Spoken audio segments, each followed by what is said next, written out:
केंद्र में मोदी सरकार का 11 साल बेमिसाल रहा। उक्त बातें भाजपा के पूर्व विधायक अमर बावरी ने साहिबगंज में प्रेस कॉन्फ्रेंस कर कही।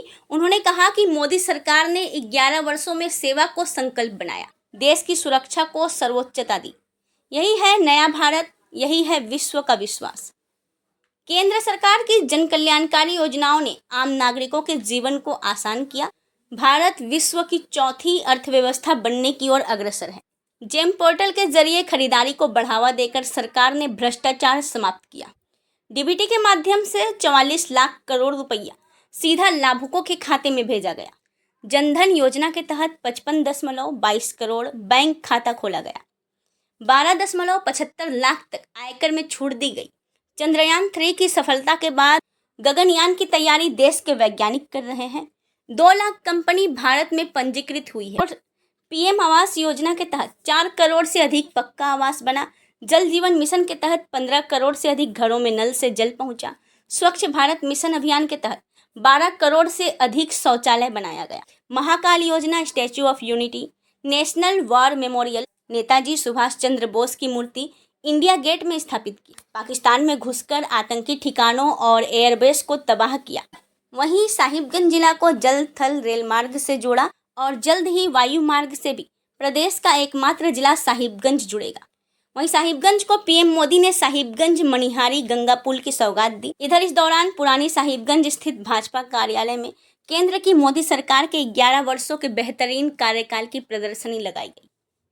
आज भारत अयोध्या के निर्माण में आगे बढ़ा हुआ है और अभी आपने देखा होगा ऑपरेशन सिंदूर, जब 26 निर्दोष भारतीय नागरिकों को धर्म पूछ करके गोली मार दी गई और जिसके चलते पूरे देश के अंदर एक जनाक्रोश था, एक ऐसा जनाक्रोश कि इस बार पाकिस्तान को पूरी तरह से नेस्तनाबूद कर देना चाहिए।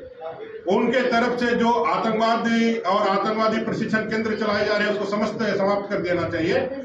ऐसे समय में ऑपरेशन सिंदूर लॉन्च करके जिस तरह से भारत ने अपनी मारक क्षमता का, अपनी सटीकता का और अपने वायुसेना, थल सेना और नौसेना, ये तीनों का समन्वय का जो प्रदर्शन किया है, पूरा विश्व आश्चर्यचकित रहा। और हम लोगों ने पाकिस्तान के अंदर घुस करके उसके ठिकानों को नेस्तनाबूद कर दिया। जो लोग पहले कहते थे सबूत दिखाने के लिए, उनको खुद सबूत मिलता है। और ऐसे समय में जब हम लोगों ने यह ऑपरेशन को सक्सेस दिया, तब हमारे 80% आयुध वो भारत के द्वारा भारत में निर्मित होने वाले, और हमारे गोले, बम, बारूद, ब्रह्मोस, ये सारे जो भारतीय, जो यहाँ के हमारे कंपनियां, यहाँ के इंजीनियरों ने जिसको बनाया था, उसके माध्यम से हम लोगों ने पाकिस्तान को 48 घंटे के अंदर घुटने पे लाने का काम किया। आज पूरे विश्व के अंदर भारत के इस सामर्थ्य का लोगों ने एप्रिसिएशन किया, सराहना किया। पूरा विश्व जो है आज उनको, भारत को जो है उसको बहुत एप्रिशिएट कर रहा है कि भारत ने उग्रवाद और आतंकवाद के खिलाफ एक बड़ी लड़ाई की। उग्रवाद से भी हमारा देश पूरा किस तरह से प्रभावित था, किसी से छिपा हुआ नहीं है। ये झारखंड में उसका जीता जागता सब हम लोगों ने देखा है। 2014 के पहले झारखंड में कहीं भी मूवमेंट करना, चाहे सरदार का क्षेत्र हो, चाहे कोल्हान का क्षेत्र हो, चाहे आप पलामू क्षेत्र में जाए या उत्तरी छोटानागपुर में झुमरा और बाकी जगहों में पारसनाथ में घूमे, हमें कहीं पर भी अपने जीवन की सुरक्षा की गारंटी नहीं थी। ऐसे परिस्थिति में आज 11 साल के अंदर, चाहे वो बस्तर का वो घड़ी वादी हो, चाहे हमारा सारंडा का जंगल हो, आज उग्रवाद आखिरी सांसें लड़ रहा है, आखिरी सांसें गिन रहा है। उग्रवाद का पूरी तरह से उन्मूलन हुआ है और जिसका फायदा सीधे तौर पर हमारे गरीब आदिवासी दलित भाइयों को हुआ है, जो जंगलों में रहते हैं, जिनके जीवन में समृद्धि आई, जिनके घर तक सड़कें बनी, जिनके घर तक बिजली पहुंचाने का काम हुआ, जिनके घर तक नल जल योजना से जल पहुंचाने का काम हुआ, जिसको आयुष्मान, जो देश के संवर्धन के लिए, देश के विकास के लिए मोदी जी ने किया, वही अर्थव्यवस्था के दृष्टिकोण से आज विश्व का चौथा सबसे बड़ा अर्थव्यवस्था भारत बनकर के तैयार है। ये चौथा अर्थव्यवस्था है भारत। आज हम लोग अपने दम पर, अपने आत्मनिर्भरता के दम पर, आज हम लोगों ने देश के सामर्थ्य से दुनिया का परिचय करा है।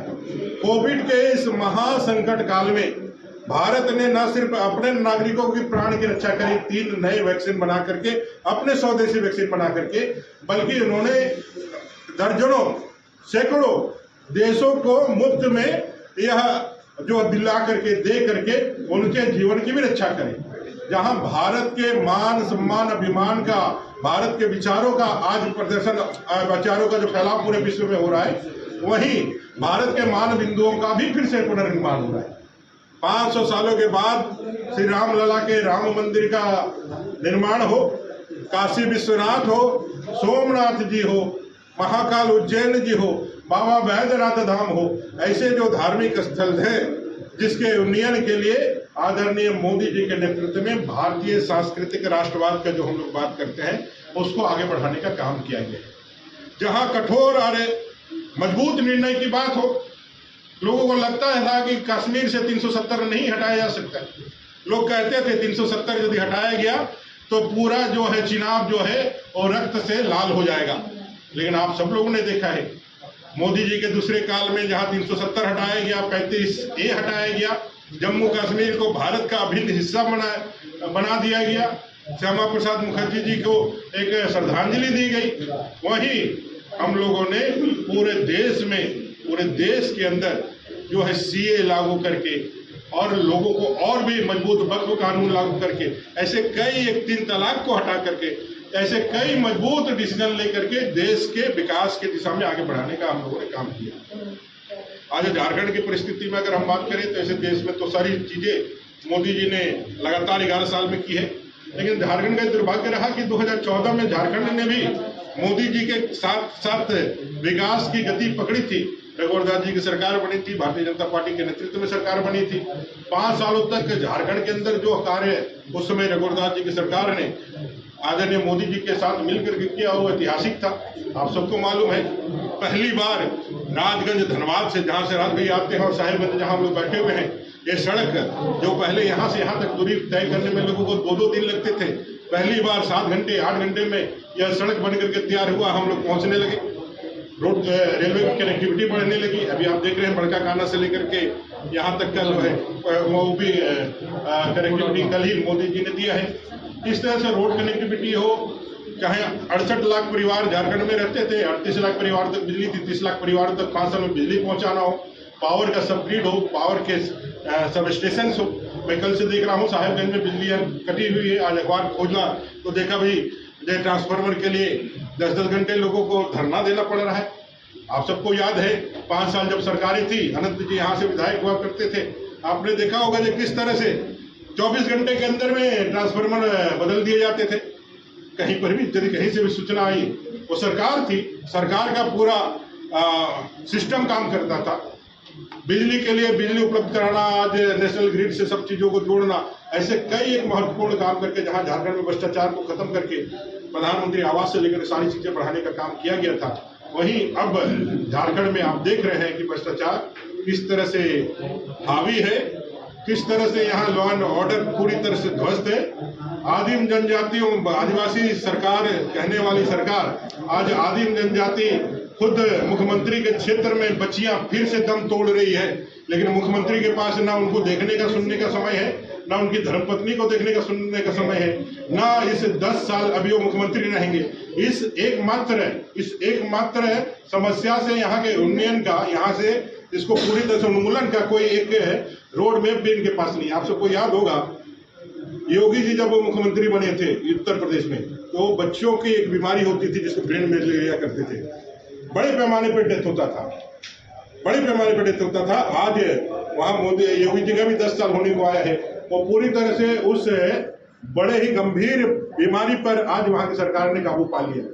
लेकिन सुंदर पहाड़ी में यहाँ के बरहेट के उस जगह पर जहाँ हेमंत जी पहले भी मुख्यमंत्री रहे हैं, उप मुख्यमंत्री रहे, लगातार प्रतिनिधि रहे, अब 6ठा साल लगातार मुख्यमंत्री है, और वहाँ जनजातीय बहनें बेटियां मृत्यु को प्राप्त हो रही है, लेकिन आपके पास उनके लिए कोई एक ये नहीं है कि भाई कैसे हम इसको ठीक कर पाए।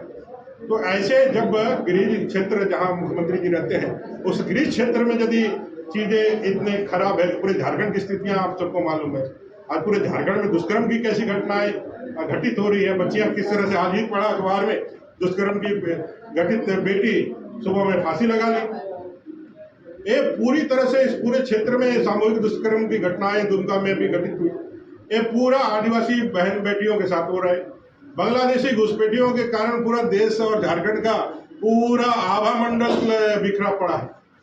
आप बॉम्बे में लोग पकड़ाए जा रहे हैं, दिल्ली में पकड़ाए जा रहे हैं, लोगों को भेजा जा रहा है। लोगों का सूत्र कहाँ मिल रहा है? पहले तो पश्चिम बंगाल मिलता था, मुर्शिदाबाद, अब तो झारखंड का साहेबगंज, उधवा और पाकुड़ मिल रहा है। तो ये धीरे धीरे धीरे बांग्लादेशी घुसपैठियों का लॉन्च पैड बन करके तैयार है। और ये दिमक की तरह, ये हमारे मुस्लिम भाई भी नहीं समझ पा रहे हैं, जो यहाँ के रेती मुसलमान है, जो यहाँ के मूलवासी मुसलमान है, वो भी ये बात को नहीं समझ पा रहे हैं कि घुसपैठी हमेशा से जो विदेश से यहाँ आएंगे वो आपके ही जमीन, आपके ही संसाधन, आपके बेटे बेटियों के हक और आपके बेटे बेटियों का ही भविष्य खाएंगे। लेकिन वो एक विशेष कारण से उनके प्रति जो है समर्पित है, आज इसका लाभ उनको मिल रहा है और देश और झारखंड की संप्रभुता भी खतरे में पड़ गई। कुल मिलाकर के इन 11 सालों में हम लोगों ने छोटा सा वृत्त दिया है कि भाई किस तरह से देश जो है आगे बढ़ा है, किस तरह से आज चांद में हम लोग पहुंच रहे हैं और पहली बार अंतरिक्ष में एक भारतीय सैनिक जो है वो ऋषभ शुक्ला जी, वो अंतरिक्ष में जा रहे हैं। अंतरिक्ष में पहली बार वो अंतरिक्ष अंतर्राष्ट्रीय जो